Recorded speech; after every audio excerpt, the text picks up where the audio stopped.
ఇక్కడున్న ఈ బటర్ఫ్లై ఎందుకు అంత స్పెషల్ అని చెప్పి చూస్తున్నారా? ల్యాబ్లో ఫిజికల్గా జనరేట్ చేసిన ఒక మెమరీ సెల్ నుంచి కమాండ్స్ తీసుకొని ఈ బటర్ఫ్లై అనేది ఎగురుతుంది ఈ వీడియోలో చూపించినట్లు. ఇది ల్యాబ్లో డెవలప్ చేసిన ఒక సెల్ నుంచి డేటాను కలెక్ట్ చేసుకొని వైర్లెస్గా సిస్టమ్కి కనెక్ట్ చేసి ఉంటారు. దాన్ని బేస్ చేసుకునే ఈ బటర్ఫ్లై అనేది 3D యాంగిల్లో దాని చుట్టూ ఉన్న వర్చువల్ డేటాని అబ్జర్వ్ చేసి మూమెంట్స్ని లేదా డెసిషన్స్ని ఆటోమేటిక్గా తీసుకుంటుంది.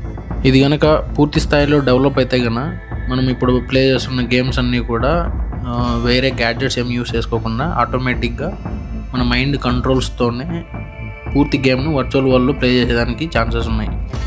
సో ఈ టెక్నాలజీ గురించి మీరు ఏమనుకుంటున్నారో కమెంట్ చేయండి.